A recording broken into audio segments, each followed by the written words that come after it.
फिलहाल राजस्थान के गांव में खड़े हैं। जिस तरीका है ये नेता मंत्री आया कर रहा है कि भाई एक वोट दो और आप जो है अपने समाज की व्यवस्था बदलो। शांत हो जाओ जी, आज हम वोट मांगने नहीं आ रहे हैं, आज आपका एक साइन मांगने आपके फायदे के लिए। जो जनता सरकार मोर्चा के साथी है ये रुक के मार मार के कहने लग रहे हैं इनने कर्जा माफ करवाया या ना करवाया हो इन नेता मंत्री इन चोर गुंडे लुटेरों ने, लेकिन जो है आज जनता सरकार मोर्चा सरेआम ये कहने लग रहा है आप गांव के लोग ग्राम सभा एक साइन अपना दो, पूरे के पूरे गांव को कर्ज मुक्त कर दो। तो क्या कहने लग रहे हैं जनता सरकार मोर्चा? भारत की हुंकार है, भारत की हुंकार है, भारत की हुंकार है। तो यो एक आप ये देखने लग रहे हैं कागजात भाई जी के हाथ में है, तो सारी की सारी जानकारी आप ले आएंगे किस तरीके है। ये पूरा का पूरा गांव इकट्ठा हो रहा है अपनी माता बहने। सबसे बड़ी बात है मातृ शक्ति निकल आई है, जड़े भी ये ताकत जो है सामने आकर है जिद जो है बड़ा बदला। जिसको पावर है स्वायत्त संस्था की स्वायत्तता की तरफ से कि जब तक जवाब नहीं तब तक ग्राम सभा ये घोषणा करती है एक भी पैसे का भुगतान गांव नहीं करेगा जब तक मतलब संतोषजनक जवाब सरकार या बैंक नहीं देंगे। बैंक नहीं देंगे। हाँ। तो मैं एक बारी जो है बातचीत करना चाहूंगा। एक मिनट जी शांत रहो, एक मिनट कैमरा मैन को फोकस करना चाहूंगा, इस साइड करो जी। आप ये चाहते हो कि अकेले अकेले का कर्जा उतरे या ये चाहते हो कि पूरे गांव का उतरे? पूरे गांव का मतलब कहने का कि ये माता बहने इस चीज में राजी है कि भाई पूरे गांव का कर्जा उतर जाए। नहीं अगर एक आधा अगर भिंडी का बीज नूर दिखे नहीं भाई हाँ इसका उतरे है कि भाई हाँ इसका नहीं उतरना चाहिए कर्जा, और से सारा का सारा सौदा बेड़ा घर को से, लेकिन ये सारे के सारे भाई सबका उतरना चाहिए कि नहीं? क्या बात है। तो आपका क्या कुछ मतलब रुझान दिखने लग रहा है? देखो सब एक बार ध्यान से सुनेंगे। ये हमारे पास में ग्राम सभा का घोषणा पत्र है जिसमें पूरे गांव के लोगों ने साइन किए हैं। घोषणा पत्र में हमने जो मतलब घोषणा करी है, बहन जी आप भी आओ, ये हमारी क्रांतिकारी बहन जी है, इनकी लीडरशिप में पूरा गांव इकट्ठा है और एक गांव नहीं इस एरिया के 20 गांव इनकी लीडरशिप में इकट्ठे हैं कि आप अपने गांव की तैयारी करिए और हम आपके साथ हैं। तो ये जो घोषणा पत्र है ये लंबा है, आप एक बार इसको क्लोज करके अगर दिखा दोगे तो वो अच्छा रहेगा। दिखा दो भाई, जूम करके दिखा दे, आगे दिखा दे।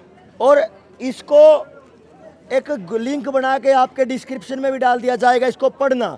ये घोषणा पत्र जो ग्राम सभा का है ये पूरे देश का कर्जा उतारने की मुहिम को स्थापित कर रहा है। आज से गांव मुकलावा राजस्थान से नहीं है तो उस दंपत्ति को धिक्कार है डूब के मरने का, क्योंकि उसने प्रकृति के नियम को पालन करने की बजाय अपने भोग को पूरा किया है। और पति पत्नियां भोग के लिए नहीं होते, प्रकृति की परंपरा को चलाने के लिए होते हैं। हमारा समाज क्या और उनका समाज क्या, लेकिन हमें पता ही नहीं। हम अपने बच्चों को पढ़ा रहे हैं ट्विंकल ट्विंकल लिटिल स्टार, 25 दिसंबर आते ही हम अपने बच्चों को बना रहे हैं वो लाल गुड्डा। क्या किसी ने राम बनाया? किसी ने गुरु गोविंद सिंह बनाया? बताओ किसी ने बनाया हुआ? कोई नहीं बनाता। तो विकसित होने को हैं हम, और विकसित होने का मतलब है जब समाज में आदमी औरत को ये समझने लग जाए ये यूज करने की चीज है, और औरत आदमी को समझने लगे कि ये यूज करने की चीज है, तो ये विकसित भारत है। ना परिवार, ना कुटुंब, ना बच्चा, ना माँ बाप, ना बेटा बेटी, संबंध जहां खत्म वो विकसित भारत है। और विकसित भारत की तरफ मोदी सरकार के इस पूरे अभियान में पिछले 10 साल से हम निरंतर बढ़ रहे हैं, और अब अगले 3 साल में हम इस पे बढ़ चुके होंगे अगर आप नहीं जगे तो। ये आखिरी पीढ़ी है, अगर लड़े तो। करना भी कुछ नहीं, बहुत आसान है। अब आप बोलोगे इतनी बड़ी लड़ाई, ना कुछ नहीं करना। क्या क्या करना है? जो दुकान से खरीद के कुछ कबाड़ ला रहे हो, पैकेट का खाने का अपने बच्चों को दे रहे हो, उसको मत दो। टूथपेस्ट दे रहे हो, नीम की दातुन कर लो। यहां से शुरुआत होगी। आप जो बैंकों का कर्जा दे रहे हो उनको, अभी जो बात बताऊंगा मैं, उनको पूछ के और भेज दो। बैंकों ने आपको 1 रुपया भी कर्जा नहीं दिया, उन्होंने शुद्ध चोरी करी है। इस पे ये अभी जो ये सेशन रहेगा इसी पे रहेगा, ठीक है। चोरी कैसे करी है बैंकों ने, और बैंकों के साथ प्रशासन ने, और प्रशासन के साथ कंपनियों ने, कंपनियों के साथ सब मिलके इस समाज की, आम समाज की जमीन, आम समाज के रिश्ते, आम समाज का, फोन पे बात कर रहा है, फोन पे कर रहा है,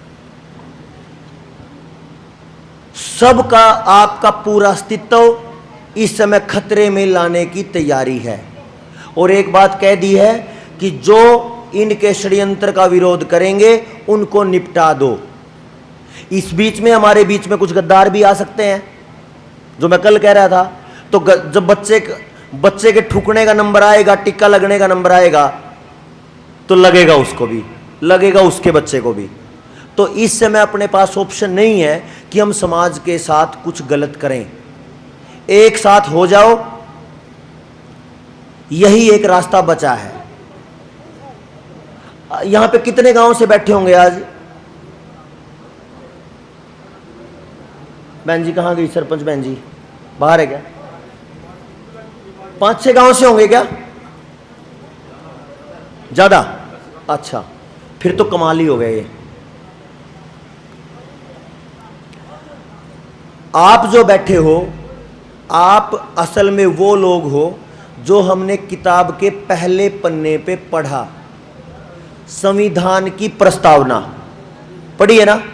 हम भारत के लोग, वो यहां से शुरू होता है। हम भारत के लोग भारत के संविधान को आत्मसात करते हैं, अपने अधिकार और कर्तव्यों के प्रति जागरूक होते हुए, और ये निर्णय करते हैं, शपथ लेते हैं कि हम परमात्मा को साक्षी मानकर संविधान की अनुपालना करेंगे।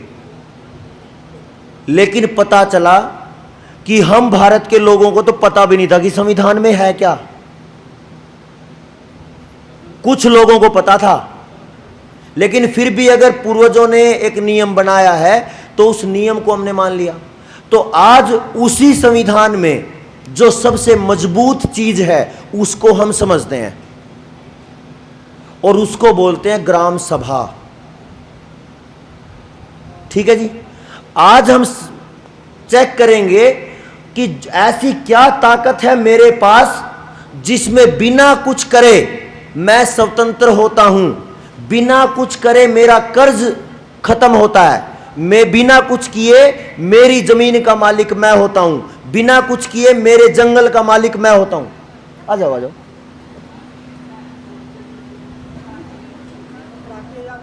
आगे आ जाओ, आगे देखिए। देखो न्यू तो जी भी ला के बात कर दिया, नब्बर रहा हो तो पूरा हॉल। अगर 5-7 आदमी बैठे हो तो ऐसा लगे कि भाई इतनी दूर तान का फायदा नहीं होया।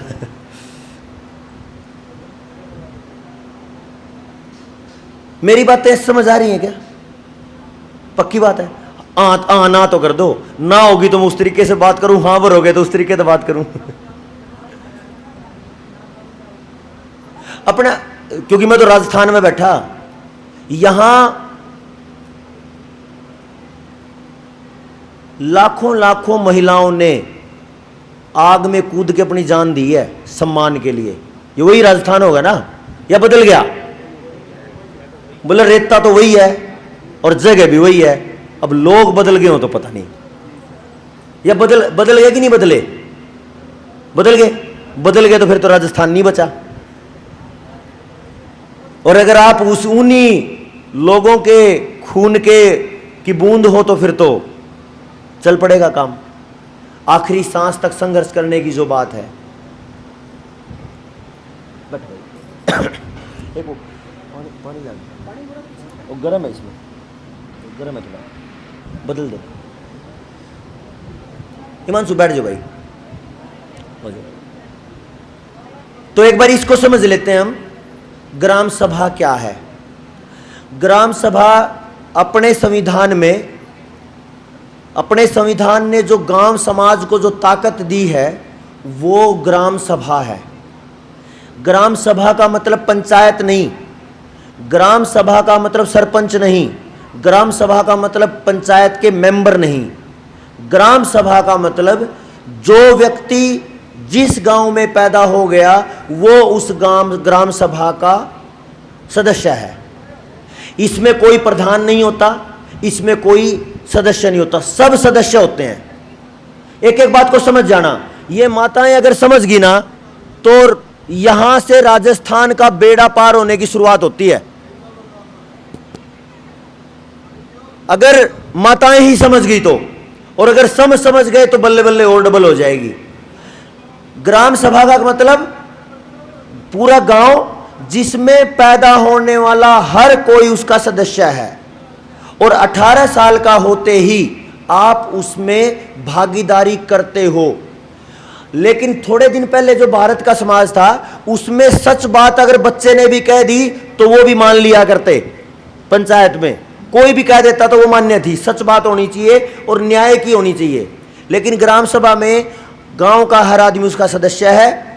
प्रधान कौन है?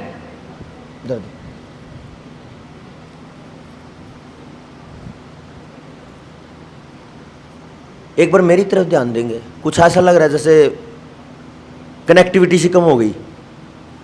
समझ आ रहा है कि नहीं? तो मेरा तो गला पाट लिया, बता दियो कभी ऐसे मैं बोलता जाऊं।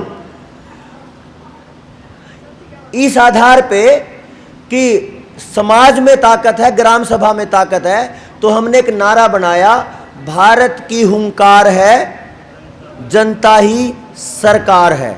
ठीक है क्या ये नारा? तो एक बार बोल लेंगे जोर से, मुट्ठी बींच के दम लगा के, भारत की हुंकार है, जनता ही सरकार। आप भी बोलो, भारत की हुंकार है, जनता ही सरकार है। भारत की हुंकार है, जनता ही सरकार है। अभी तक हम ये मानते हैं कि जनता ही सरकार है, लेकिन जनता सरकार बनानी पड़ेगी, ये जरूरत है। समझ गए? जनता सरकार अभी है नहीं, कोई नहीं पूछता, वोट देते ही आपको ऐसे कीड़े मकोड़े समझते हैं। लेकिन जनता सरकार हो, इसकी ताकत के लिए हमें वो ज्ञान होना चाहिए कि जनता सरकार कैसे है, और वो ग्राम सभा में। जब ग्राम सभा हम बनाएंगे, या ये ग्राम सभा बैठी है आज, ठीक है, ग्राम सभा जब बैठती है तो उसको समझ लो, कोई भी 18 साल से ऊपर का आदमी, औरत, लड़का, लड़की, वो उसका सदस्य है। एक बात, ग्राम सभा प्राकृतिक है, किसी से परमिशन लेने की जरूरत नहीं होती। ग्राम सभा पंचायत से, न्यायालय से, सुप्रीम कोर्ट से भी ऊपर है। कैसे पता आपको? मान के चलो गांव में दो लोगों का झगड़ा हो गया और मामला पहुंच गया कोर्ट तक, उच्चतम न्यायालय तक, सुप्रीम कोर्ट तक, और वहां पे डिसीजन आने वाला है, फैसला आने वाला है, और पता चला जज को गांव के दोनों लोगों ने जिनका झगड़ा था उन्होंने गांव में बैठ के अपना समझौता कर लिया। समझ रहे हो? उसके बाद न्यायालय से वो केस वापस आ जाता है, बोलेगी हम नहीं तुम्हें मानते, हमने तो अपने आप को अपने बीच में, अपने गांव समाज के और भाईचारे के बीच में अपना निपटा लिया। तो इसका मतलब ये है, गांव की ताकत, गांव के लोगों की ताकत न्यायालय से भी ज्यादा है। आज क्या हो रहा है, जितने बैंक हैं वो पुलिस वालों के साथ और कोर्टों के साथ मिले हुए हैं। तो जब आम समाज का कोई आदमी परेशान होकर जाता है तो पता चलता है कि पैसे लेके और जल्दी ऑर्डर निकाल दिया जज ने, और वो जमीन जो अभी नहीं बिकी थी या छीनी थी वो भी खोसली, छीन ली। ये काम हो रहा है आज। तो आप और आपकी ताकत किसी भी कोर्ट से ऊपर, किसी भी संविधान से ऊपर और किसी भी पुलिस डिपार्टमेंट से ऊपर है, क्योंकि आप प्राकृतिक तरीके को मानने वाले हो। और आप, एक और चीज, अगर कोई ये बोले कि आपकी नागरिकता क्या है, ये आपका आधार कार्ड बताएगा, ना जी ना। ग्राम सभा ये कहती है, गांव का आदमी जिस गांव में पैदा हो गया, ग्राम सभा के अंदर वो ग्राम सभा का अगर सदस्य है तो वो वहां का नागरिक है और उसकी वही नागरिकता है, किसी से पूछने की जरूरत नहीं है। समझ गए ताकत? तो जो आपकी जो ताकत है, अगर कोर्ट से भी ऊपर हो, पुलिस डिपार्टमेंट से भी ऊपर हो, पूरे सिस्टम से अगर ऊपर आपकी ताकत हो, तो फिर बैंक वाले छोटे हैं कि कोर्ट छोटा है? बैंक वालों की पावर कम है या कोर्ट की पावर कम है? बैंक वालों की। बैंक वालों की पावर कम है या पुलिस वालों की? बैंक वालों की। और बैंक कर रहे हैं चोरी। ठीक है, हमें इस चोरी से बाहर निकलना है, हमें अपनी इस लूट से बाहर निकलना है। गरम भर लाया, गरम भर लाया।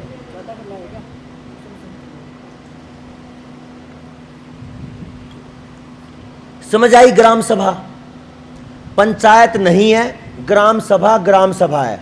तो इसमें करते क्या है, हम अपनी सर्वसम्मति से, अपनी इच्छा से किसी एक को अध्यक्ष चुनते हैं आज का। ठीक है, मतलब ये बाद में भी हो सकता है, ये अवेयरनेस प्रोग्राम है, ये ट्रेनिंग है। सुनो जी, एक मिनट इधर ध्यान देंगे। एक व्यक्ति को, किसी एक सदस्य को, कोई भी हो सकता है उसमें, हम उसको अध्यक्ष चुन लेते हैं और एक पत्र लिखते हैं राष्ट्रपति को, पीएमओ को, सीएमओ को, डीसी को, कि ग्राम सभा ने आपातकालीन बैठक बुलाई और इस व्यक्ति की अध्यक्षता में हमने ये निर्णय लिया। क्या निर्णय लिया? जो हमने कल समझा था कि आपकी जेब में जो कागज का नोट है वो रुपया नहीं, वो पर्ची है, और वो रुपया नहीं पर्ची है, और रुपया है 777 मिलीग्राम सोना। बताया था ना कल ये, या नहीं हुई थी चर्चा?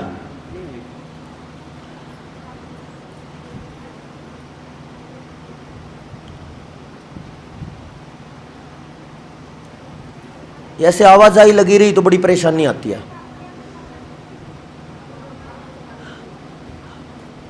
अगर बैठना है तो थोड़ी देर की बात है, ज्यादा देर नहीं बैठना आपको। ऐसे उठते रहेंगे बैठते रहेंगे तो सारा का सारा जो ये रिदम है, जो तंत्र बना रहा है, वो सारा ढीला पड़ जाए फिर। तो एक सदस्य को अध्यक्ष चुन लेते हैं और लिखते हैं कि इस व्यक्ति की अध्यक्षता में हमने ग्राम सभा की बैठक करी, ग्राम सभा की, और हमने ये रिजोल्यूशन पास किया। प्रार्थना पत्र नहीं है, मांगना नहीं है कि हमें दे दो, हम ये ऐलान करेंगे, ये घोषणा है कि हमने ये घोषणा की कि जो रुपया आज 34 लाख करोड़ छपा है उसके बराबर में 453 लाख करोड़ का कर्जा इस देश पे है, 210 लाख करोड़ का कर्जा सरकारों पे है और 243 लाख करोड़ का कर्जा लोगों पे है। तो पूरे देश पे जो कर्ज है वो 453 लाख करोड़ का है, और नोट है जो करेंसी केवल 34 लाख करोड़ की है। जो बाकी का पैसा है वो हवा में बैंकों द्वारा बनाया गया आधारहीन अवैध पैसा है, जो कभी भी चुकता नहीं किया जा सकता। समझ गए? और इस अवैध पैसे को आज ग्राम सभा मुकलावा ने असंवैधानिक घोषित किया है। हम आज के बाद बैंकों के कर्ज की इस व्यवस्था को नकारते हैं। और नीचे ग्राम सभा हम भारत के लोग, मुकलावा राजस्थान। ठीक है, हो सकता है ऐसे। जैसे हम ये चिट्ठी भेज देंगे राष्ट्रपति को, पीएमओ को, सीएमओ को, डीसी को, उसके बाद एक नया खेल शुरू होगा। मैं पहले ही बता रहा हूं आपको क्या क्या होगा। जो आपके साथ में है वो तो आपके साथी हैं, लेकिन जो चमचे हैं राजनीतिक पार्टियों के, नेताओं के, या छोटे मोटे जो फिरते हैं नेताओं के चमचे, उनके हैं। आपको कल फिर कोई अगर छोटा मोटा काम हो गया और आपको जरूरत पड़ गई किसी व्यक्ति से मिलने की, क्योंकि जो आज बैठा है ऊपर वो बनाया तो आपने ही है। अगर एक डीसी बैठा है उसको तनख्वाह आपके टैक्स से मिलती है, अरे कि पुलिस वाला है तो उसको जो उसका घर चल रहा है वो आपके टैक्स के पैसे से चल रहा है। उद्योगपति नहीं देते, कोई छोटा मोटा बिजनेस कर रहेगा इधर जो जीएसटी भरता हो। जीएसटी, जब आप जीएसटी रिटर्न भरते हो तो आपका पैसा वापस आ जाता है। फिर आपका बिजनेस छोटा है इसलिए नहीं आता होगा, दुकान होगी फिर आपकी कोई, तो उसको क्लेम नहीं किया फिर आपने रिटर्न को।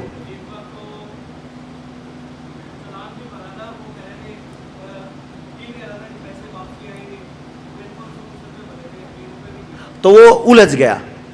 जो बड़ी कंपनियां हैं जिनके पास कई हजार करोड़ का टर्नओवर है, उनके पास बड़ी बड़ी वकीलों की टीम है, बड़ा बड़ा सारा सिस्टम है। वो क्या करते हैं, जब आखिरी आदमी कोई चीज खरीदता है तो वो जीएसटी भरता है।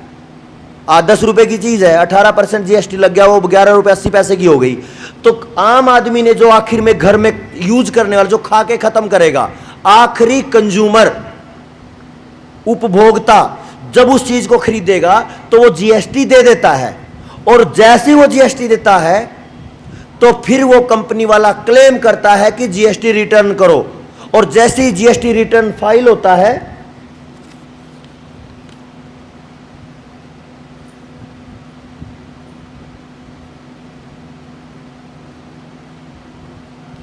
बोलना इसको, बोलना इसको, कौन जो दे के गया मेरे को ये? हाँ बुला ले।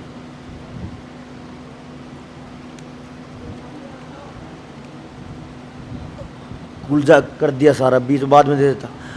तो जो रिटर्न भरेगा, मतलब मांगेगा कि जीएसटी रिटर्न फाइल करेगा, उसको वो पैसा वापस आ जाएगा। तो जो हजारों, किसने लिखा है? हाँ बात कर लेंगे कोई बात नहीं। जो जीएसटी रिटर्न फाइल करेगा उसको तो पैसा वापस आ जाएगा। और दिया किसने जीएसटी? आम आदमी ने। और जीएसटी कितने परसेंट तक है? 28% तक है। 5%, 12%, 18% और 28%। मतलब आपकी असल में जिस किसी चीज की जो कीमत है, अगर वो 10 रुपए की है तो वो 13 की मिलेगी आपको। अगर वो 1 लाख की है तो 1,28,000 की मिलेगी आपको। तो कितना लूटा गया है। इस जीएसटी के आते ही जब लूटते हो तो इसके बराबर में जिस दिन आप ये ऐलान करते हो कि हम बैंकों से कि इस लूट का पर्दाफाश करते, घोषणा करते हैं कि इस लूट में हम साझेदार नहीं हैं, तो आपको एक व्यवस्था बनानी पड़ेगी कि जब आप समाज में जाओगे तो कुछ चमचे लोग आपको ये भी बोलेंगे, कल तो तू बड़ा सभा, ग्राम सभा का सदस्य हो रहा था, आज कैसे आ गया मांगने सहायता लेने। समझ रहे हो ना? जो आपके विरोधी हैं वो आपको बोलेंगे, लेकिन आपको ये बात कहनी है, भाई ये संघर्ष आपका और मेरा नहीं है। ये संघर्ष अपने बच्चों को बचाने का है, ये संघर्ष अपने रिश्तों को बचाने का है, ये संघर्ष अपनी संस्कृति बचाने का है, ये संघर्ष अपनी अगली पीढ़ी जिंदा रहे इसको तैयार करने का संघर्ष है। ये संघर्ष अपने स्वार्थों का संघर्ष नहीं है कि तूने मेरे पैसे मार लिए और मैं तेरे पैसे मार लूं, और तूने मुझे गाली दे दी तो मैं तेरे को गाली दे के और लठ बजाऊं ना। ये नहीं है संघर्ष। ठीक है? तो इस ग्राम सभा का की पूरी तैयारी आप कर रहे हैं। क्या टाइम हो गया देखियो? 1 बज गया। तो हम इसको इस तरीके से ले रहे हैं। देखो, जब ये पता चला है कि जो लोग पूरी दुनिया में ये बात कर रहे हैं कि जो अगले टीके आएंगे, अभी 500 टीके लगेंगे कोरोना के टीके की तरह। अगर आपने पहले लगा रखा है तो आपको परेशानी का पता भी होगा, बहुत सारे लोगों को परेशानी आ रही है। ऐसे WHO और वर्ल्ड इकोनॉमिक फोरम साथ में मिलके अब बहुत सारे टीके लेके आएंगे, और वो टीके अपने बच्चों को लगने वाले हैं। तो उससे बचने का कोई रास्ता अपने को नजर नहीं आता। तो उससे बचने का एक ही रास्ता है कि हम आज की इस ग्राम सभा को समझें, और जैसे इस गांव के पास साथ में आप जिस गांव से आए हो, अपने अपने गांव की ग्राम सभा करो। कर सकते हैं ना? बेशक आदमी ना हो तो भी ग्राम सभा हो जाएगी। अगर ये सारी माएँ भी आ गई तो सारे आ जाए तो अच्छा है। मैं तो ताकत बता रहा हूं, अगर आप भी इकट्ठी होके ये काम कर दो ना तो भी सारा मामला चुकता है। और एक रिजोल्यूशन और पास कर सकते हैं, ये और कमाल का है। मनरेगा की दिहाड़ियां, मनरेगा का काम तब निकले जब किसान का काम खत्म हो जाए, तो आपको फायदा होगा डबल। जब सीजन चालू होगा तो वहां दिहाड़ी मिलेगी, और जब मनरेगा की निकलेंगी वहां दिहाड़ी मिलेंगी। समझ गए? तो क्या होगा, लगभग 6 महीने काम चलता है किसान के पास, थोड़ा नहीं ज्यादा चलता है। तो लगभग 150 दिन तो हो गए वो, और 100 दिन हो गए मनरेगा के। कितने हो गए? 250। तो मनरेगा क्या कर रहा है? मनरेगा की साजिश ये है कि आपको दिहाड़ी दी जाए जब जब किसान के पास काम हो, तो किसान को मजदूर ना मिले और मजदूर को किसान ना मिले, और जब मजदूर और किसान दूर हो जाए उसके बीच में फंसेंगी मशीनें, और बिजनेस चलेगा बड़ी बड़ी कंपनियों का, कई कई लाख करोड़ का। पूरा पंजाब और हरियाणा का सत्यानाश हो चुका इस मनरेगा के बाद। 2005 में मनरेगा अच्छे के लिए आना चाहिए था, लेकिन अपने समाज के बुरे में चला गया ये। तो अब एक संघर्ष हम कर सकते हैं और लिख के दे सकते हैं, रिजोल्यूशन है ये भी, किसी से मांगना नहीं। ये सबसे कमाल की बात है ग्राम सभा की, कि आप ताकतवर हो, किसी भी बड़े तंत्र से ज्यादा ताकतवर। आप ग्राम सभा करो, जितने मनरेगा की बहुत सारी औरतें जाती होंगी, बहुत सारे लोग जाते होंगे, केवल मनरेगा वालों को पकड़ लो, ग्राम सभा हो गई। कितनी गजब की चीज है। और रिजोल्यूशन पास करो कि हम मनरेगा में जाएंगे ही नहीं जब तक ये मनरेगा का काम किसान के काम के बाद आएगा, तब तक। तो जहां 100 दिन का काम है वहां 250 का मिलेगा। ये बात ठीक है क्या? तो ये जो लोग हैं इन्होंने जानबूझ के ये काम किया था। 100 दिन के 100 दिन कमा के कभी 365 दिन का पेट नहीं चलता। चाहे आप 1000 रुपए कमा रहे हो डेली, 100 दिन की दिहाड़ी ये 365 दिन की रोटी नहीं चला सकती। ऊपर के ब्याह वाने के खर्चे अलग हैं, भात के खर्चे अलग हैं, बच्चों की पढ़ाई के खर्चे अलग हैं, बीमारियों के खर्चे अलग हैं, आना जाना 100 मामले हैं, दुख में सुख में। तो 100 दिन के रोजगार को इन्होंने किसान और मजदूर को तोड़ने का हथियार बना के और कई लाखों करोड़ की मशीनें बेच दी किसानों को। मेरे नौजवानों को, कुछ भाइयों को समझ आ रही है, तो मैं उम्मीद ये कर रहा हूं कि वो भी निकल लो, बस टाइम है नहीं बचने का। जितनी ये सारी बातें समझ आ रही है, इनको पढ़ना शुरू करना आप, ठीक है? और पढ़ना जब शुरू करेंगे तो समझना भी शुरू करेंगे। और जहां ये लगे कि कहीं कोई बात समझ नहीं आ रही है, एक मैसेज करो, आपको उसका लिंक मिल जाएगा कि इस बात को समझ लीजिए। या फिर अभी तो अपने भाइयों की टीम ने एक बड़ी अच्छी बात कही। मैं ये सोच रहा था कि अपनी इस मीटिंग को आज ही खत्म करें, क्योंकि कम लोग आए थे। लेकिन अपने साथी ये कह रहे हैं कि भाई कल और ज़्यादा साथी आएंगे, आज और अच्छे कितनी सारी अच्छी संख्या है, तो अपन इसको कल भी रखेंगे, कल दोपहर तक रखेंगे, कोई दिक्कत नहीं। कारण ये है, मैं आपको इतना सा बता पाया अपनी समस्याओं का, इतना सा। और मैं अगर बता के चलता जाऊं तो आपको 50 घंटे तक बता सकता हूं जहां मेरा बच्चा परेशानी में है। और बच्चे को बचाने की सबसे बड़ी जरूरत होती है कब? आपने बिरड़ देखी है? पिछली बार भी मैंने एक कहानी सुनाई थी आपको। बिरड़ देखी है ना? बिरड़, इधर क्या बोला? बिरड़ ही बोलते होंगे, बिरंड है ना, पीला सा वो जीव है जो। मधुमक्खी देखी होगी, देखी है सबने। मैं पूछ रहा हूं कि आप मेरी तरफ ध्यान दो। कुत्ता हो, बिल्ली हो, 1 ग्राम की बिरड़ हो, आधे ग्राम की मधुमक्खी हो, अच्छा कभी आपने उनके अंडे फोड़ के देखे हैं क्या? कभी बिरड़ के छत्ते में जिसमें 15-20 बिरड़ बैठी हो और उसमें अंडे हों, उनको फोड़ के देखना। लेकिन मजबूती चाहिए एक गजब की, मर्दों वाली और महाराणा प्रताप वाली, कि भागना नहीं फोड़ के। वो 10 बिरड़ है ना, आदमी की जान ले लेंगी अगर वो सारी काट लें तो, इतना जहर होता है। मधुमक्खी के छत्ते में आप हाथ मार के दिखा दो, वो आपको बता देंगी वो आपकी 1 ग्राम की आधे ग्राम की जीव की ताकत कितनी है। कभी कोई ताजी ब्याही कुतिया के चक्कर में पड़ गए हो आप? ऐसी कुतिया जिसके बच्चों की आंख नहीं खुली हो, ताजे ताजे बच्चे हों, और आप उसके बराबर से देखते हुए निकल जाओ, गुर के चिथड़े उधेड़ देगी, खाल पता नहीं चलेगी शरीर पे थी कि नहीं थी। ये बात तो सबने देखी है।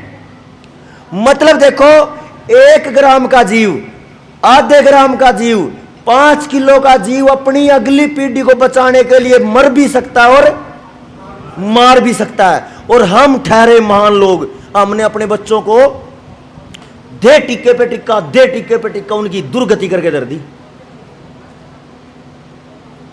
इतने मोटे मोटे टिक्के लगते हैं यहां पे 1 महीने के बच्चे को। वो 1 महीने का बच्चा 5 दिन का हो जाता है। तो मैं ये हाथ जोड़ के प्रार्थना करूंगा, अगली बार कोई भी माँ बाप अपने बच्चे को 1 महीने का टिक्का लगवाने जाओ तो उस सुई को उस बच्चे से लगने से पहले अपनी सांथड़े में लगवाना।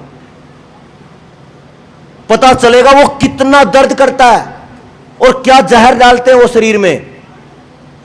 1 महीने का बच्चा 5 दिन के बच्चे जैसा हो जाता है, बुखार रहता है 15 दिन अलग, इतनी मोटी गांठ होती है वो अलग, उसकी जिंदगी का सत्यानाश हो जाता है उसी दिन।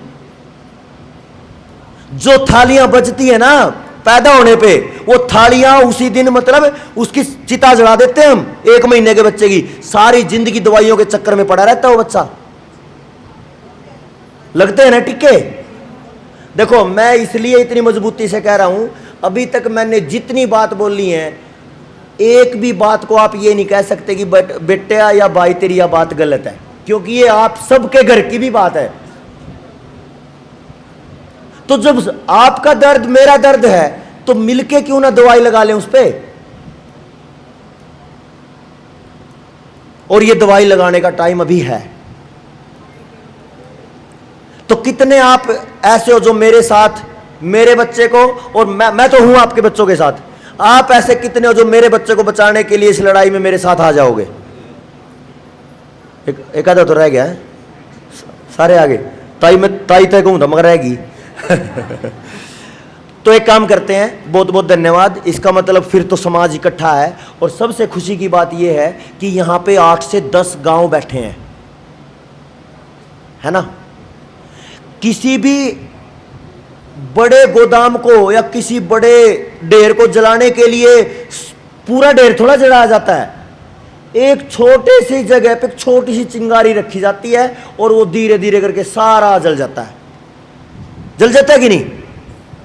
आज हम एक छोटी सी चिंगारी की बात कर रहे हैं। और मैं पिछले हरियाणा में और इधर मैं पिछले कई महीनों से ये चिल्ला चिल्ला के बोल रहा हूं कि मुकलावा और मुकलावा के आसपास के कई गांव ऐसे हैं जिन्होंने इतनी मजबूती से काम कर दिया कि वो ग्राम सभा करके और सीधा ये कहेंगे कौन सा कर्जा, कह देंगे ना, पक्की बात है। देखो पीछे नहीं हटना, मेरे बच्चे की फिर गर्दन पे छुरी आ जाएगी।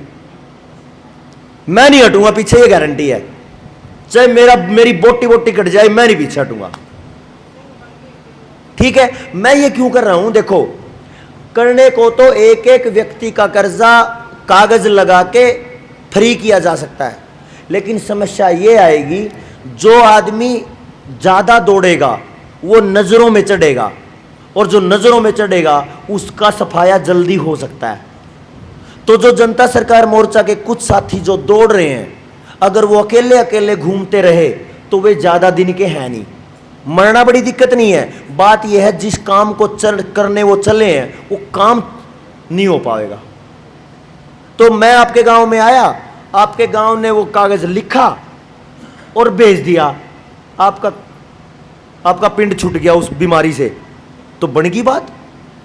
ऐसे ही अगर सारे गांव में करना शुरू कर दें, ना कहीं जाना, ना कहीं खर्चा करना, ना कुछ करना, और फिर जैसे ही आपकी ग्राम सभा हो जाए फिर हमें बता दो, हम सारे साथी आ जाएंगे, फिर उस बात पे चर्चा करेंगे किस बच्चे के पास कैसा दिमाग है, उसको गांव में वैसा ही काम दे दो।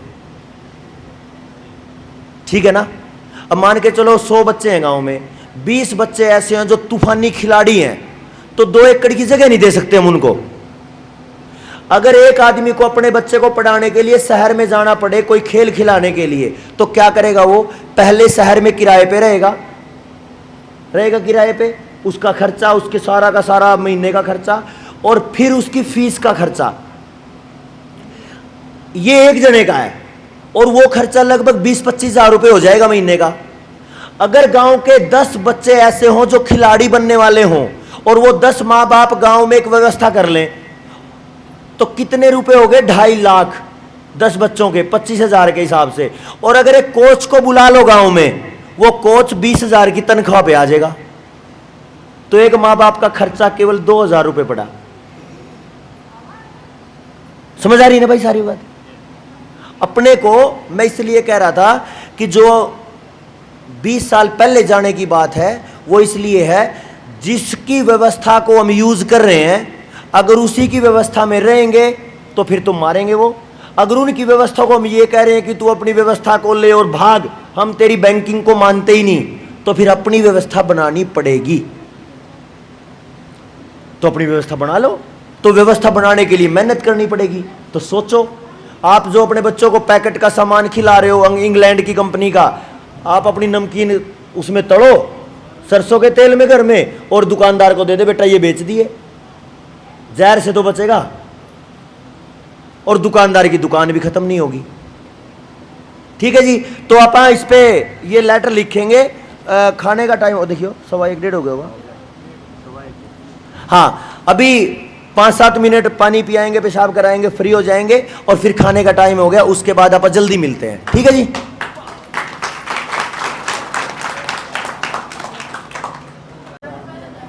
राम राम जी, मैं बोलता ही जाऊंगा ऐसे ही, राम राम जी, जब तक सारे नहीं बोलते। अच्छा लग रहा है मुझे, ऐसा लगा कि आप सबको काफ़ी चीज़ें समझ आई। जो भाई ने अभी आपको बताया, वैद जी ने, असल में सारा जिंदगी का रोड़ा वही है, दुखी होना और सुखी होना। अगर हम दुखी हैं तो हम एक दूसरे के साथ की याद आ जाती है, और हम सुखी हैं तो फिर किसी को याद नहीं करते। ऐसा ही हो रहा है ना आजकल। अगर सुखी है तो फिर अपना घर अच्छा है, दुखी है तो फिर किसी की याद आ जाएगी कि कोई सहायता कर दे।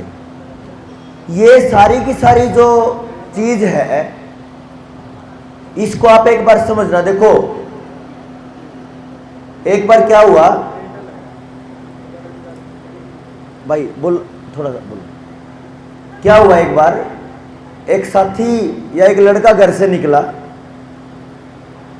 और जब वो बाहर गली में, मेन गली में गया, बड़ी गली में, तो उसने देखा कि कोई लड़का उसको घूर रहा है। देख के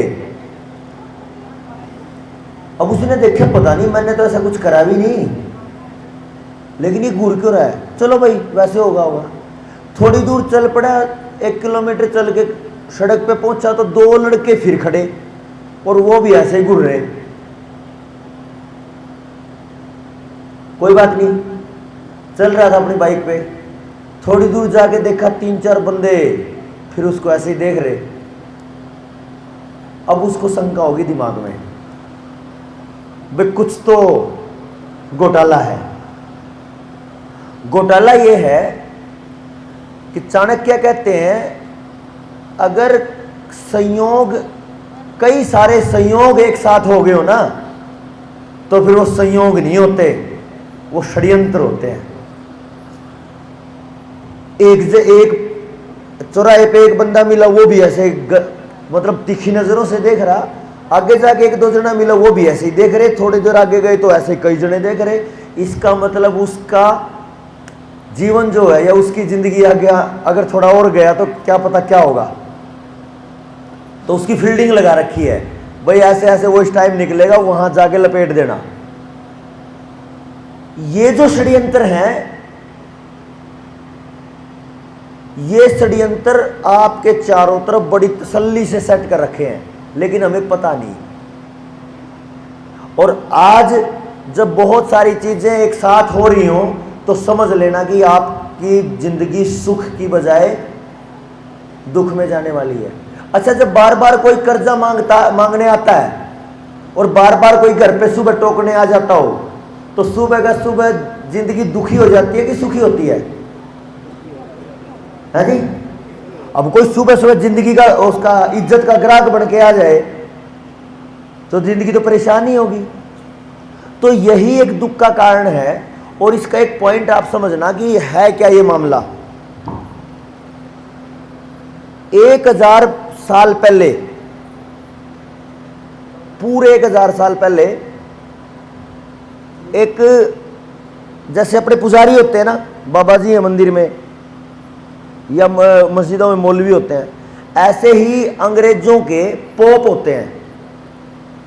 ईसाइयों में उनका पोप होता है, और वो दुनिया के जो सबसे तगड़े पोप थे 1000 साल पहले, उसने सभी छोटे लोगों को बुलाया, छोटे पोप को, जितने भी छोटे मस्जिदों के थे। अगर ये चर्चा आपने सुन ली ना तो क्वाड से खुल जाएंगे दिमाग के। बड़ी खतरनाक सी स्थिति है ये। थोड़ा थोड़ा तिरछा करना। तो उसने क्या कहा सभी को बुला के कि सुनो, परमात्मा ने हमें पूरी धरती का राज्य करने के लिए भेजा है। ईसाइयों को पूरी धरती का राज करने के लिए भेजा है। और ये जो बाकी लोग हैं जिनमें आत्माएं नहीं है, जो मैंने पहले बताया था, ये फालतू के लोग हैं। तो ये धरती पूरी अपनी है, तो इसको अब अपने को प्रयास करना है पूरी धरती अपनी बनाने का। तो सारे जो छोटे वाले थे वो बोले, अजीब बात कर रहे हो आप, ये कोई काम की बात थोड़ा लगती है। बोला केवल उतना करो जितना तुम्हें बताया गया। बोला जी ठीक है। ये साथ में एक बात चल रही थी, इसके साथ एक और विषय चल पड़ा। अच्छा आप देखो, अगर किसी देश में 9 महीने बर्फ ही बर्फ पड़ती हो तो वहां पे कितनी फसलें पैदा हो सकती हैं? ध्यान देना सारे। हमारे हरियाणा में, मतलब भारत में, हाँ, तो अपने पास ठंड भी पूरी है, गर्मी भी पूरी है, बारिश भी है। तो अपने को लगता है कि बड़े अच्छे अच्छे वातावरण आते हैं। एक समय हम बनियान में और कुर्ते में घूम रहे हैं, और एक टाइम आएगा कि अपने को कई पहनने पड़ेंगे सर्दियों में। लेकिन ये चीज जो है, ये अमेरिका में जो लोग, इंग्लैंड में जो पोप है, वहां पे नहीं है। वहां पे क्या है? वहां पे सारा साल लगभग ठंड ही है। तो जिस जगह पे ठंड पड़ती है और सूरज नहीं निकलता ज्यादा, वहां फसलें पैदा नहीं होती ज्यादा। फसलें पैदा कहां होंगी? जहां धूप होगी, और जहां धूप नहीं होगी वहां कुछ भी नहीं होगा। तो इस देश में, भारत में, अगर कश्मीर में जाओ तो -45 डिग्री तापमान है। और अगर कन्याकुमारी, मतलब ऊपर से लेते लेते बीचों बीच जाओ कन्याकुमारी तक, -45 से लेके +50 तक तापमान है। अभी हो रहा है ना यहाँ पे 50। कितना तापमान हो गया ये? 90 डिग्री का अंतर। तो जहां इतना ज्यादा तापमान का अंतर हो, वहां दुनिया भर की फसलें पैदा होती हैं। इसलिए यहां आयुर्वेद में लाखों जड़ी बूटी पैदा हुई, और आपके गांव में हुई। अच्छा वो पत्ते तोड़ ले, कोई फोड़ा निकल गया तो पत्ता ये तोड़ के लगा ले, कोई फुंसी निकल गई तो ये लगा ले, जुखाम हो गया तो ये सूंघ ले, सिर दर्द हो गया तो ये सूंघ ले, ऐसे करके पता नहीं कितने सारे। अभी जो हमारे साथ ये हुआ पुलिस में और चोट लगी, तो कितने सारे साथियों ने, कितने जनों ने मेरे को बताया कि एक बार एक कबाड़ खड़ा मिलेगा, उसका नाम है हड जोड़। हमारे लिए वो कबाड़ है, और हड्डियों को जोड़ने का, हड्डियों को ताकत देने की वो सबसे मजबूत औषधि है हड जोड़, हड्डियों को जोड़ने का। ऐसे करके लाखों औषधि है। तो वो जिस देश में इतना सारा पैदा होता हो और जिस देश में सारा साल बर्फ पड़ती हो, वहां खाने को तो कुछ है नहीं। तो भारत से कई हजार साल तक मेवे और मसाले और अनाज यहां से जहाजों में भर के जाते रहे। 2 मिनट आपको ऐसा लगेगा कि बोरिंग सा हो रहा है, लेकिन बड़ी गजब की बात आपको ये क्लियर होगी कि ये इतना सारा जाल जो यहाँ परेशान होके बैठे हैं, ये 1000 साल पहले की तैयारी से बुना गया है। आज अगर हम लोन में है ना, तो 1000 साल पहले तैयारी करी थी उन्होंने। और हम क्या सोच रहे हैं, हमारा लोन उतर जाए, बस भाई कागज पकड़िए लोन उतर जाए, ऐसा होता है क्या?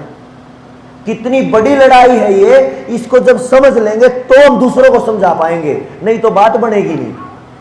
तो जब यहाँ के लोगों के जहाज जाते थे तो वहां जिस देशों में कुछ पैदा नहीं होता तो वहां पे कुछ लुटेरे पैदा हुए, और उन 2 लुटेरों में वो लोग हैं जिनको हमारी किताबों में महान बताते हैं। वास्को डी गामा सुना है?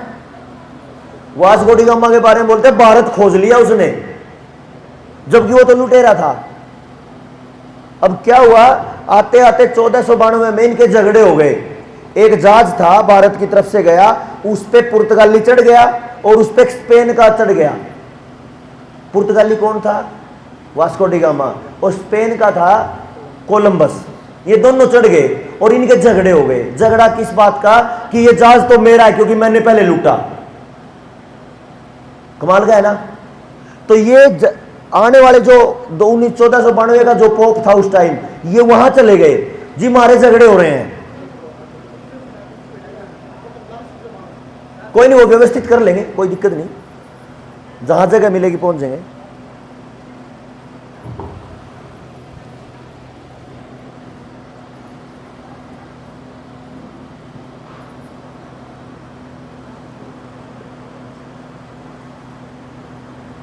करें शुरू।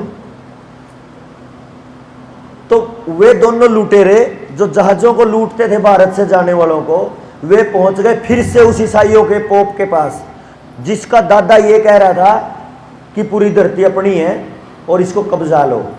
तो उसने क्या कहा, भाई तुम भी बोले रह गए, वास्को डी गामा को और स्पेनी वाले को। बोले तुम बोले हो यार, एक ही परमात्मा को मानते हो, एक ही संस्कृति को मानते हो, एक ही सभ्यता को मानते हो, एक ही परिवार को मानते हो, फिर भी झगड़ा कर रहे हो। बोला जी फिर हमारा जो जहाज लूटते हैं उसका समाधान क्या करें? तो उसने कहा जहाजों को मत लूटो, अब कुछ बड़ा करो। क्या बड़ा करो? बोला हम आज लंदन में बैठे हैं, 1492 में कह रहा है वो, हम लंदन में बैठे हैं, लंदन को मान लो केंद्र धरती का, इसलिए लंदन को 00 डिग्री 00 मिनट बोला जाता है टाइम का, पता होगा आपको। और दिल्ली को 5 घंटे 30 मिनट प्लस माना जाता है।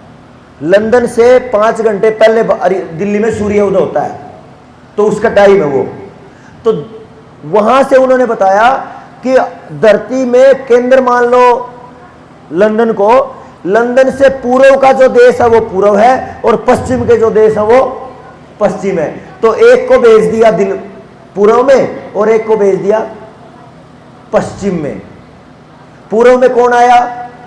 वास्को डी गामा भारत में। उसने क्या किया, पहले एक राजा के साथ दोस्ती करी, फिर उसी को मरवा दिया, फिर उसका राज्य हड़प लिया और फिर धीरे धीरे करके लपेट दिया सिस्टम। पीछे पीछे अंग्रेज आ गए। दूसरे ने अमेरिका में गया, वो अमेरिका उस टाइम भारत की तरह था, देसी अमेरिका। वहां जाके उसने 30 करोड़ के लगभग लोगों का कत्लेआम करवाया, गर्दन उड़वाई उसने, इतनी बड़ी साजिशें खेल ली। तो देखो कितने खतरनाक दिमाग के लोग होंगे वो। तो जिस आदमी ने ये कहा था कि पूरी धरती अपनी है, उसने इन दोनों लोगों के माध्यम से पीछे पीछे पहले कंपनियां भेजी और 1763 में आके बैंक बना, बैंक ऑफ इंग्लैंड, पहला बैंक बना दुनिया में, जिसने आज सबको लोन बांट रखे हैं। कितनी बड़ी सोची समझी चाल है ये। ऐसे ही नहीं हो गया कि भाई पूरी दुनिया कब्जे में ऐसे ही आ गई, ऐसे नहीं आती कुछ भी। और उसके बाद धीरे धीरे करके बैंक बढ़ते गए, फिर भारत में एक बैंक आ गया, रिजर्व बैंक ऑफ इंडिया, और यहाँ फिर उसने दुनिया भर के बैंक खोल दिए। और फिर मैंने आपको 2 साजिश बताई थी। एक साजिश थी खेती को बीमार करके, समाज को बेरोजगार करके और लोगों को लोन देना, यही तो बताई थी। और दूसरी क्या बताई थी? एक और बताई थी ना, भूल गए, कोई बात नहीं। मतलब लोगों को इतना मजबूर कर दिया कि वो लोन की तरफ बढ़े, कर्जे की तरफ बढ़े। और जिसके ऊपर कर्जा आ जाता है वो फिर स्वाभिमानी नहीं होता। बताओ हो सकता है क्या? जिसको कर्जा देना हो क्या आंख उठा के सिर उठा के जी सकता है? अरे जीने नहीं देगा जिसने कर्जा लेना है। तो आज उन्हीं बैंकों ने, जिनका 1000 साल पहले चर्चा शुरू हुई थी, उस आदमी के अगली पीढ़ियों ने 1000 साल के बाद आज पूरी धरती को कर्जदार बना के और ये कह दिया कि ये धरती हमारी है। आप ही कहते हो ना, कागज कहां पड़े हैं? धरती के कागज कहां पड़े? बैंकों में। बैंक किसके? आरबीआई के। आरबीआई किसका? बैंक ऑफ इंग्लैंड का। बैंक ऑफ इंग्लैंड किसका? उन्हीं का। जो बात 1000 साल पहले वो कह रहे थे, 1000 साल बाद हम कह रहे हैं कि हमारी जमीन तो उनकी है। कितना बड़ा खेल उन्होंने खेला होगा, कितनी ज्यादा मेहनत उन्हें करी होगी। और इसके बीच में ऐसा नहीं है कि वो मरे नहीं होंगे, बहुत कुर्बानियां दी उन्होंने। लेकिन समस्या ये है उनकी मेहनत में और हमारी मेहनत में, वो किसी दूसरे का हक खाना चाहते हैं और हम अपने हक के लिए लड़ना चाहते हैं। अंतर है मेहनत का। इस बीच में इन्होंने क्या क्या काम किया देखो। एक आदमी इन्हीं का बीच में एक बार आता है और एक बात कहता है, 16 साल भारत में घूम के, पूरे भारत में 16 साल घूमा वो, जिसने भारत में अंग्रेजी चालू की, वो आदमी कह रहा है 16 साल घूमने के बाद 1835 में, भाई ये देश गुलाम नहीं बनाया जा सकता। दूसरों ने पूछा क्यों? बोला यहां पे एक समस्या है। क्या समस्या? यहां पे बुजुर्ग जो है ना, बूढ़े, 80 साल का, 90 साल का, 100 साल का बूढ़ा घर के बाहर बैठा रहता है। तो दूसरों ने पूछा फिर इससे क्या दिक्कत आई? बोले इससे दिक्कत यह आई, अगर आप थोड़े से पीछे बात करो 20-25 साल पहले, तो 20 साल के नौजवान का ब्याह कर दिया करते, 18-20 साल के लड़के की शादी हो जाया करती और 15-16 साल की लड़की की शादी कर दिया करते। तो एक लड़का जिसकी उम्र 20 साल है, उसको 20-21 साल में, 18-19 साल में अगर शादी होती तो 20-21 साल में वो बाल बच्चों वाला हो गया। सबको पता है, हमारे परिवारों में ऐसा हुआ। अच्छा, जो बाप बन गया 20-21 साल में, वो दादा कितने साल में बन जाएगा? 40 में, 60 में, परदादा 80 में, एक पीढ़ी और 100 में एक पीढ़ी और 100 साल तक बहुत लोग जिए हैं, क्योंकि बीमारियां तो थी नहीं। अब एक चीज देखो, 100 साल का दादा, परदादा लगा लो, 80 साल का उसका बेटा, 60 साल का उसका, 40 का उसका और 20 का उसका, और 20 के को 1 साल का पोता बेटा। तो कितनी पीढ़ियां हो गई? 6 पीढ़ियां। तो जिस घर में 6 पीढ़ियां एक साथ जीती हों और वहां पे पूरी जिंदगी की बातें होती हों, तो जो बच्चा 1-2 साल का है, पता वो कितने साल का ज्ञान ले रहा है?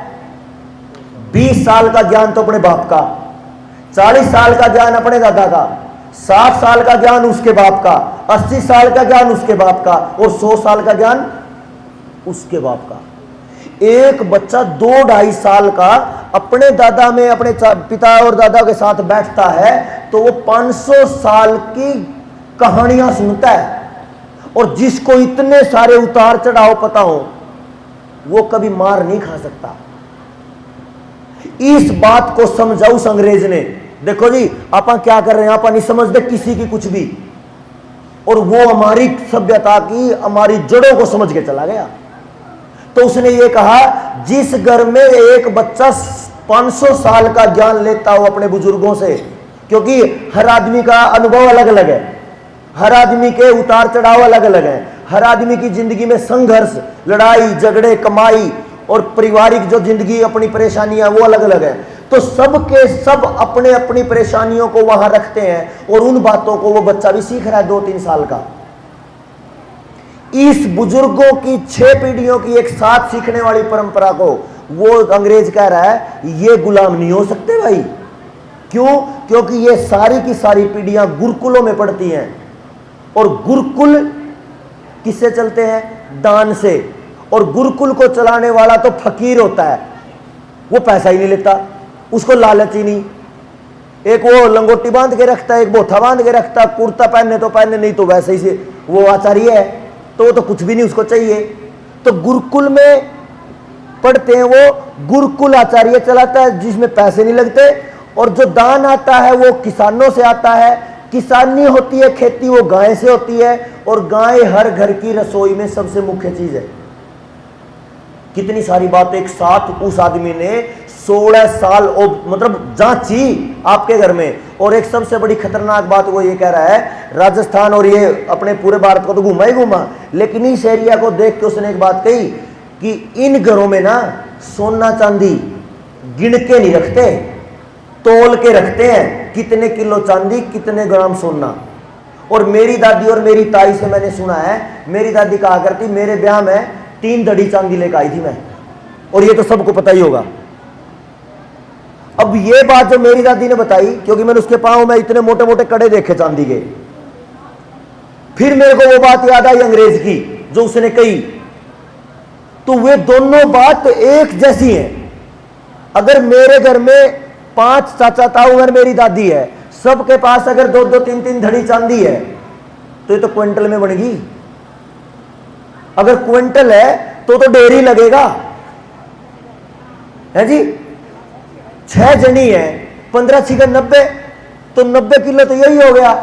और किसी के पास थोड़ी ज्यादा, किसी के पास कम। और जो बड़े जमींदार और बड़े अमीर होते होंगे, उनके तो कमरे भरे रहते होंगे। तो उसने ये कहा, भाई अपना बोरिया बिस्तरा बांध दो, भारत से निकलो, इसको कभी भी आप नहीं गुलाम बना सकते। और जो पोप ने बोला था 1000 साल पहले कि हम पूरी दुनिया पे धरती का मालिक हो सके, ये बहम की बात है, फालतू की दिमाग में कचरा, अपने घर चलो। लेकिन एक ने पूछा कि इसका कोई समाधान नहीं है इसका, तो उसने खुद बताया हो सकता है भाई एक समाधान। बोले क्या? बोले कि इनके गुरुकुलों को खत्म कर दो। कैसे खत्म करो? टैक्स बढ़ा दो। कितना टैक्स बढ़ाया? अगर आपने 100 रुपए दिहाड़ी करी, 97 सरकार ने ले लिए। 3 रुपये में रोटी चलेगी कि दान करोगे? रोटी भी नहीं चलती। तो जैसे ही टैक्स बढ़ा, लोगों की पेट सिकुड़ गए, लोग मरना शुरू हो गए, और बहुत बड़े बड़े अकाल आए उस टाइम। भूखमरी से लोग मरे। किसने मारे? अंग्रेजों की उस साजिश ने कि सारा ही हड़प लिया। और आज धीरे धीरे हर कोई उस चंगुल में आया। तो फिर उसके बाद में गाय काटना शुरू कर दी। गाय खत्म करो, गाय काटी।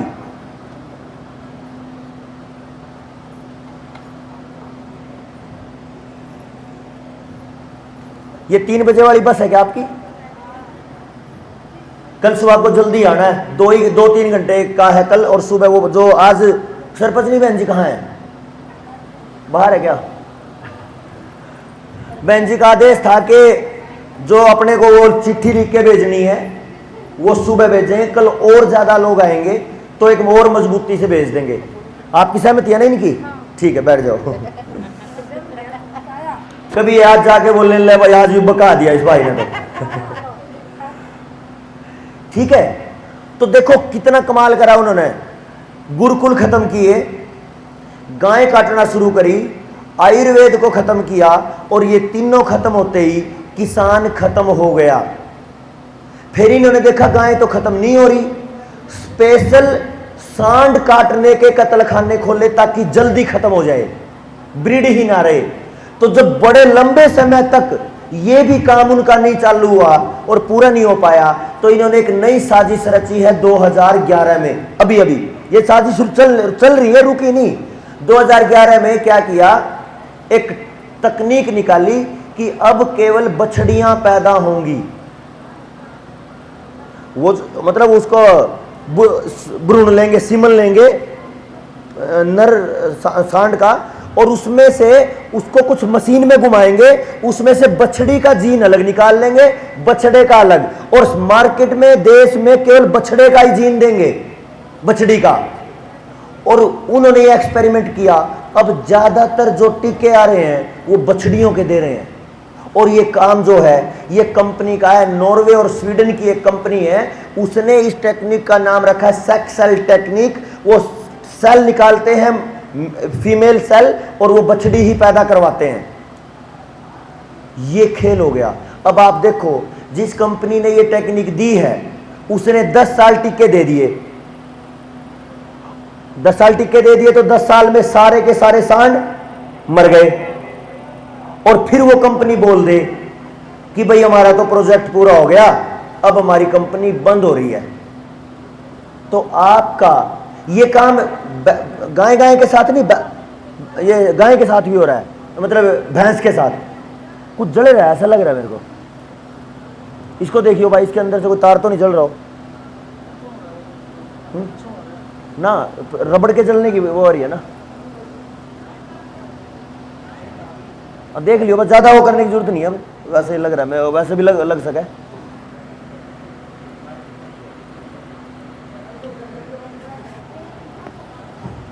कोई नहीं, देख लेंगे।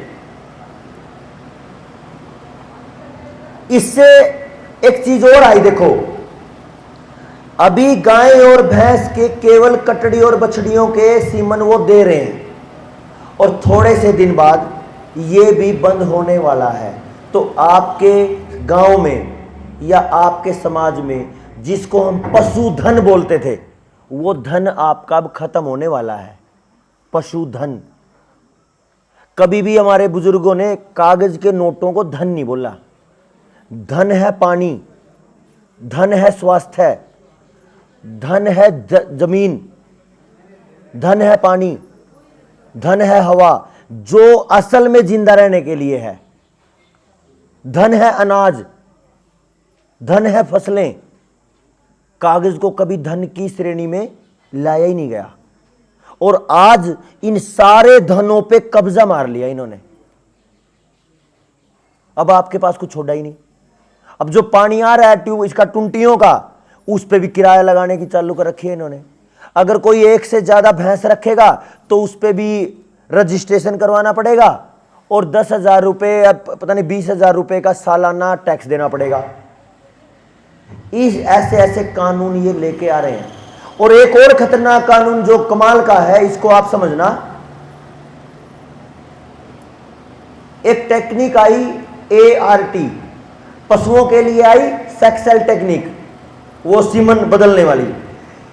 एक टेक्निक आई लोगों के लिए। पहले जब IVF होता था, यानी टिक्का लगा के बच्चा पैदा करने की स्थिति थी, तो उस समय क्या होता था, अगर मां को कोई दिक्कत है शरीर में, तो जो बीज है वो बाप का ही होगा। अब ये लेके आए ART, assisted reproductive technique. Search कर लेना भाई, जिसको थोड़ी अंग्रेजी अगर आती हो तो। ये मैं नहीं बोल रहा, ये सारा इंटरनेट बोल रहा है। ART, assisted reproductive technique. अब ये कह रहे हैं हमारी मर्जी चलेगी, गांव में कितने बच्चे पैदा होंगे और कितने नहीं होंगे, और कौन बच्चा पैदा कर पाएगा और कौन नहीं कर पाएगा, इसका तय भी अगले 2 साल बाद सरकार करेगी। ART में ये पढ़ना आप इसको। और दूसरी बात, पहले ये पक्का था कि मां बाप से एक बच्चा होगा, उसी मां बाप से, पति पत्नी से। अब ये पता ही नहीं कि किसका सीमन रख देंगे। तो अब ये देखो, इससे ज्यादा बेइज्जती की बात और इससे ज्यादा समाज में गिरावट की बात हो सकती है क्या? और ये बीमारी धीरे धीरे करके हर घर में घुस गई, क्योंकि हम खा ही ऐसा रहे हैं। तो 1000 साल पहले की वो जो परंपरा है, उस परंपरा ने क्या किया, हमारे बीच में लोगों को, गद्दार लोगों को पकड़ते चले गए, उनको ताकत देते चले गए, स्वार्थ देते चले गए, और हमारा समाज टूटता चला गया। आज अपने पास कुछ भी नहीं बचा। मैं एक तस्वीर देखता हूं कई बार। कौन सी तस्वीर? भारत की तस्वीर। क्या क्या था उसमें? उसमें बहुत सारे रंग थे। जैसे हम कई बार बच्चों की किताबें देखें तो उसमें कुछ फोटो मिला है, तो उसमें रंग है। तो एक अपने भारत का भी तस्वीर है, राजस्थान की भी। आप एक चीज देखो, 28 राज्य हैं भारत में। 28 के अलग अलग राज्यों की औरतों को उनकी अपनी साड़ी पहना के खड़ी कर दो, आप अलग से पहचान लोगे, ये हरियाणा की, ये राजस्थान की, ये गुजरात की, ये मध्य प्रदेश की, ये वहां की, ये वहां की, ये वहां की। और ये जो ये है टी शर्ट और ये जीन्स और ये पहनने वाले, इनका कोई पता नहीं, इनका कौन मार कौन बा, क्योंकि हमने अपनी जड़ें खत्म करी है। तो मैं जिस भारत की उस तस्वीर की बात कर रहा हूं, उसमें क्या था, उसमें परिवार था, परिवार का रंग था, उसमें मर्यादाओं के रंग थे। और आज क्या हो रहा है? आज माँ बाप तो फालतू के हैं, बाहर कहीं धक्के खा रहे हैं। तो मर्यादा का रंग हमारा चला गया, प्यार का रंग हमारा चला गया, समाज में न्याय का रंग हमारा चला गया। मैं उधर कैथल में बात कर रहा था कि अपने समाज में आपने भारत देखा है? कोई बोलना ही नहीं, मैं भारत नहीं देखा। बोले ना, अच्छा मैं दिखाता हूं। किसी भी ब्याह शादी में एक साथ 50, 60, 70 या 100 महिलाएं बैठ के एक ही लहजे का गीत गाते देखी आपने? बोलती नहीं,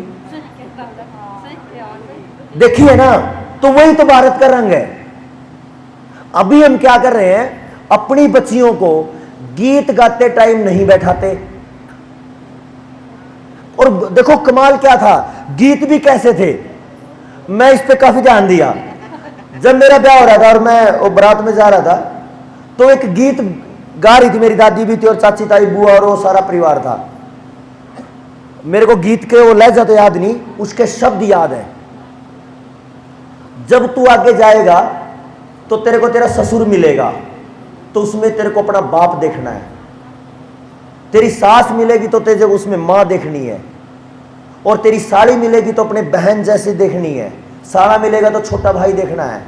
मतलब शुरू से लेके और जब तक वो गीत खत्म होता है, ये बता दिया तेरी नजर है ना सीधी होनी चाहिए। क्योंकि समाज की मर्यादा है, उस समाज की मर्यादा में एक जवान जब हो जाता है, उसको एक पत्नी की जरूरत है, एक पत्नी को एक पति की जरूरत है, ये मर्यादा है।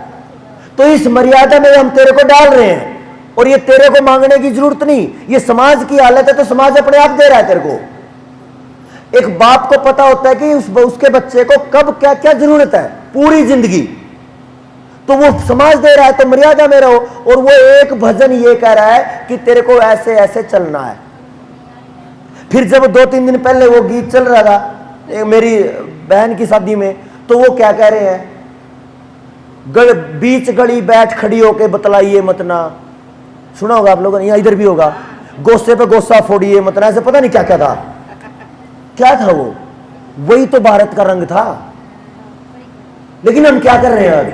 और हमें लगता अरे मेरी बेटी तो पढ़ने वाली है, जींस वाली ना, तू तो बैठ अपना पढ़, मैं जा आऊंगी 2 मिनट टाइम पास करना।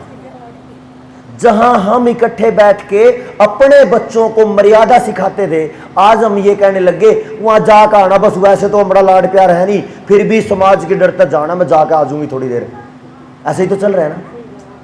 ये गलत हो रहा है अपने बच्चों के साथ। हम क्या कह रहे, चल खेत में तो हम जाएंगे, तू पढ़। अच्छा कोई नहीं, पानी तो पशुओं ने मैं पिला दूं, तू पढ़।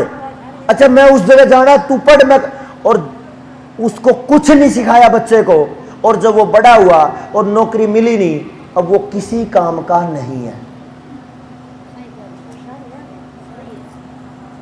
सोचना पड़ेगा माताओं, मेरे को तो भीतर में मतलब खून निकल तो सकता नहीं, पसीना तो निकल रहा, पर खून भी नहीं हुआ उबड़ा 24 घंटे। अरे मेरे सामने मेरे बहन भाई मेरा परिवार मर रहा है, मैं जी कैसे सकता हूं?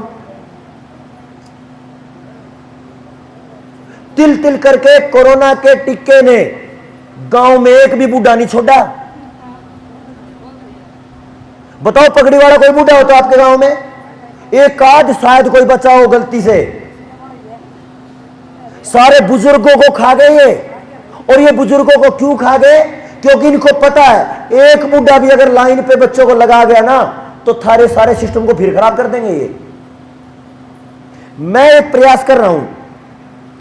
अभी इन्होंने क्या करा, दाइयों को खत्म कर दिया।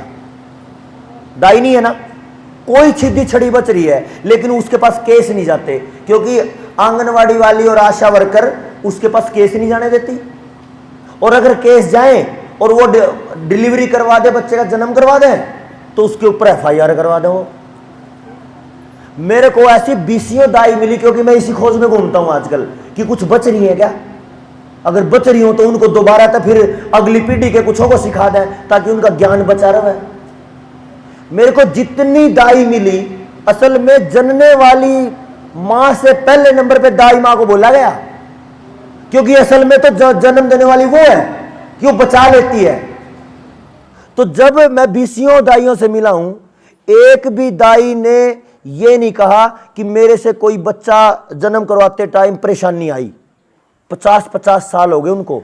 उन्होंने कहा मैंने सभी ने एक भी बच्चा मैंने कभी डॉक्टर के पास नहीं जाने दिया। और जितने बड़े बड़े डॉक्टर अपने आप को ये कह रहे हैं कि MBBS और MD हैं, उनको वो चैलेंज करती हैं कि मेरे पास आओ और ज्ञान पूछो। उन रामखोरों को कुछ नहीं पता। मां के गर्भ में बच्चा आते ही वो कहते अब तो ऐसा कर, बेड पे पड़े रहना 9 महीने, सरकना नहीं। क्यों नहीं सरकना? क्योंकि 9 महीने बाद उनको पेट काट के 1 लाख रुपए का बिजनेस भी तो करना है। बोले कि वे दाई बताना बड़ा गजब का ज्ञान मिला उनता है, लेकिन इतने सारे ज्ञान का मैं अकेला क्या करूंगा अगर मैं ही लेता रहूं तो वो दाई क्या बता रही, बहुत सारे आवेंगे, डॉक्टर ने डरा दियो, बच्चा तो उल्टा है, बच्चा तो टेढ़ा है। और वो क्या करे फिर, वो दाई ऐसे पेट का हाथ लगावे और ऐसे घुमावे, बोले जा। और वो डॉक्टर को पता भी नहीं चलता ये कैसे हो गया, वो तो उल्टा था। जिसके पास 50-50 लाख की मशीन है, जिसने कई करोड़ रुपए डॉक्टरी करने में खर्च कर दिए, वो तो बेवकूफ है।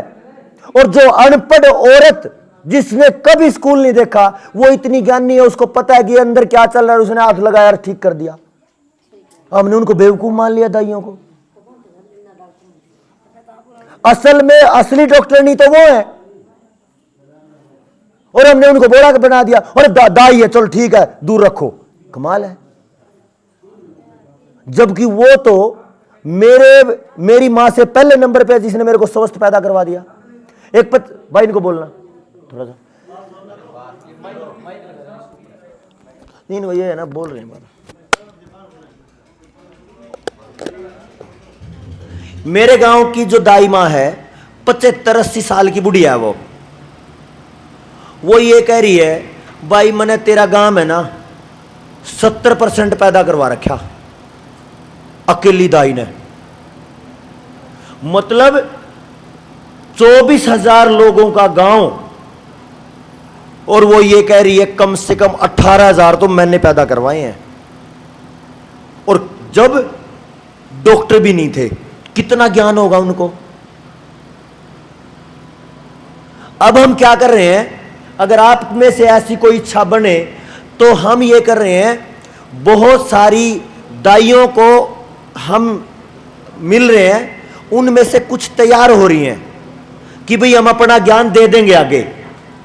सुनो जी, एक बार इधर ध्यान दो, बड़ी काम की जरूरी बात है ये वैसा काम बता रहा हूं मैं आपको। ऐसा पेड़ जो बहुत तेज तूफान में गिर गया, लेकिन उसकी जड़ बची है बस। अगर नहीं संभाला गया तो वो जड़ मर जाएगी और सूख जाएगा वो। हम ऐसे पौधे को, अपने देश की जो मैंने व्यवस्था बताई, अपने देश का ऐसा रंग बचाने की कोशिश कर रहे हैं जो धीरे धीरे करके खत्म हो रहा है।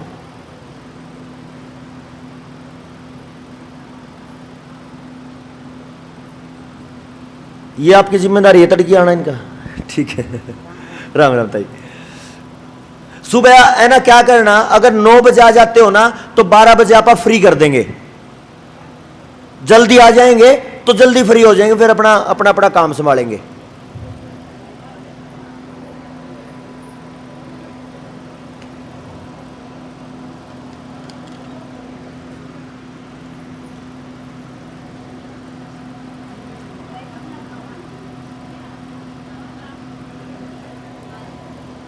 अच्छा, ये चर्चा काम की थी? बोलो जी एक बार।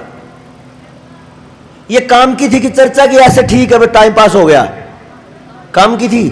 तो मैं एक बात आपको बोलूं, अपने जो सारी समस्याएं हैं वो तो आप खत्म कर ही लेंगे। एक चीज है, हम अभी क्या कर रहे हैं, 3 तरीके की औरतों को मांग रहे हैं समाज से। एक तो दाई हो गई, वो तो मिल ही जाएंगी 15-20, कोई दिक्कत नहीं।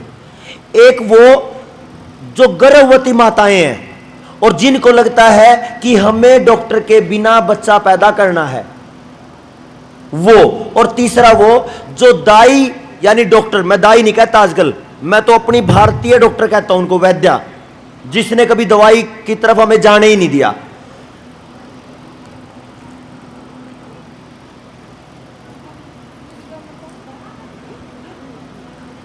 अगर आप थोड़ी देर बैठ जाओ तो खत्म ही कर देंगे इसको, ज्यादा देर नहीं बात करेंगे, अभी जल्दी खत्म करते हैं बात।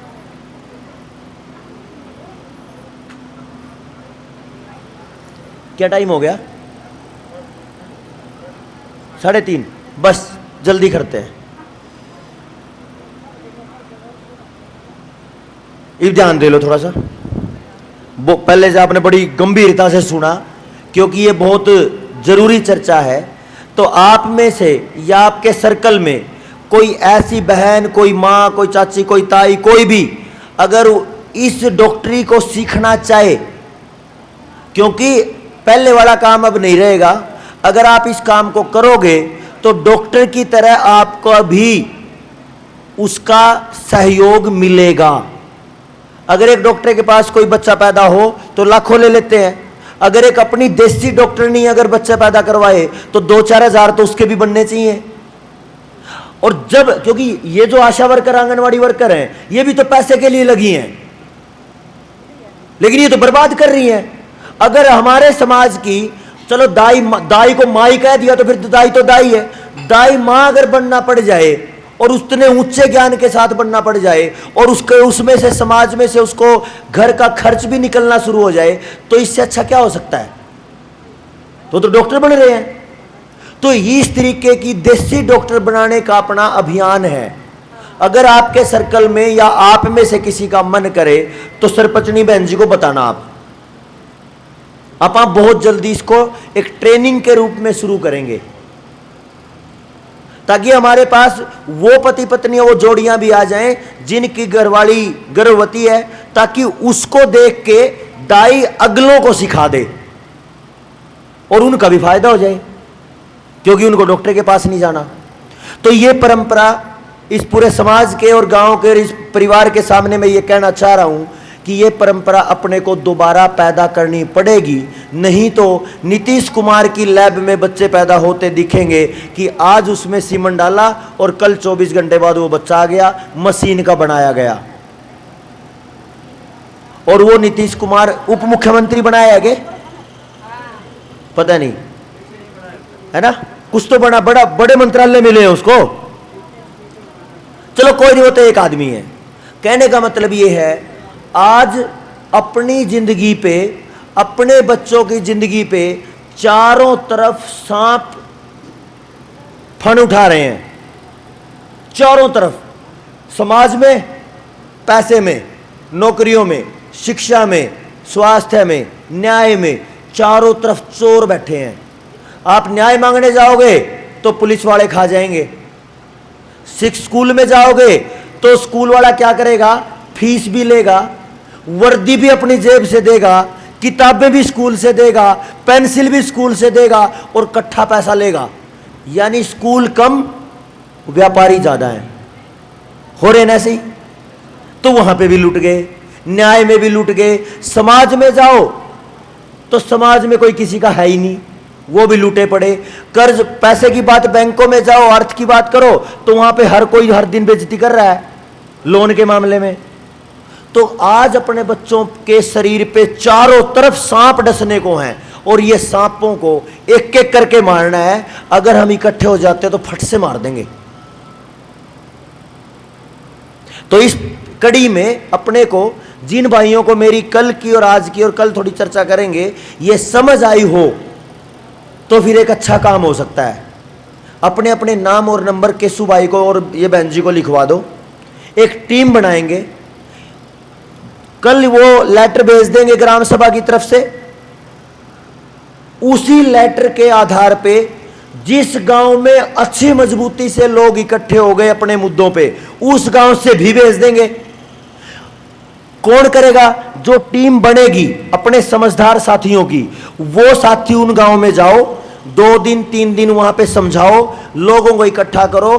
कर्ज वाले मुद्दे पे वो लेटर जो कल हम भेजेंगे, वो ड्राफ्टिंग तैयार करके मैंने बना के धर दिया, उस पे साइन करके हर अलग अलग गांव से जब गांव तैयार होता जाएगा उसी गांव से भेजते जाएंगे। किसी भाई को कोई नुकसान नहीं आने वाला, किसी भाई पे कोई पुलिस की कोई दिक्कत नहीं आने वाली, क्योंकि वो काम करेगा गांव, और गांव होता है राम, तो गांव राम है, उसकी तरफ आंख उठाने की औकात किसी की है नहीं। बस शर्त एक है कि सबके दिमाग में ये ईमानदारी होनी चाहिए कि ये लड़ाई मेरे बच्चे के बचाने की है, और बच्चे के लिए तो कोई भी माँ और कोई भी बाप मर भी सकता है और मार भी सकता है। टटीरी को देख लो, टटीरी बोलते होंगे ना इधर, वो पक्षी होता है टटीरी। कई बार खेत में अंडे दे दे वो, और ट्रैक्टर वाला अगर एकदम ऊपर उसके टायर भी चढ़ाने को ना, बैठी रहती है, उड़ती नहीं, कोई भी पक्षी नहीं उड़ता। हम तो फिर आदमी भी हैं, इतनी तो समझ है। तो उनसे उसे क्या सुबह मैं बता रहा था, मधुमक्खी से, बिरड़ से, कुतिया से, उस टटीरी से कुछ तो सीखना पड़ेगा अपने को। और ये जो अभियान है, ये संघर्ष है, ये संघर्ष अब बहुत बड़ा करना पड़ेगा। ऐसे करके एक वर्ग बनाना पड़ेगा जो दाई माँ का काम सीखे, एक वर्ग बनाना पड़ेगा जो वैद्यों का काम सीखे, एक वर्ग बनाना पड़ेगा पहली बार पूरी पैदावार बिना जहर बिना बाजार, यानी दुकान से दूर होकर पूरी पैदावार देसी तरीके से कैसे आए, उस पर भी काम करना पड़ेगा। ऐसे करके फिर न्याय की बात पे काम करना पड़ेगा कि गांव में सबसे ईमानदार आदमी कौन है, उस आदमी को बुलाया जाए और वो आदमी आके बात कहे कि बताओ इस झगड़े में ठीक क्या है।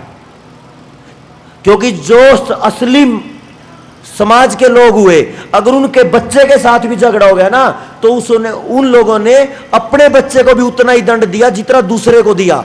इतनी ईमानदारी चाहिए समाज में, तब तो व्यवस्था बनेगी। तो ऐसे लोग भी पैदा करने पड़ेंगे। तो अब अपने अपने अंदर झांकना शुरू करो, हम कितने लेवल के ईमानदार हैं। जितना जितना जिसका लेवल ईमानदारी का, उतना उतना काम करते चले जाओ। और ईमानदारी तो क्या, यही तो छोड़ना है कि जो मेरा उसको छोड़ो मत, और जो दूसरे का उसको लो मत, होगी ईमानदारी। इतना ही तो है, लालच ना आए बस। ये काम हम राजस्थान की इस भूमि से शुरू करते हैं, जहां पे कहावत है कि यहां पे पानी महंगा है और खून सस्ता है।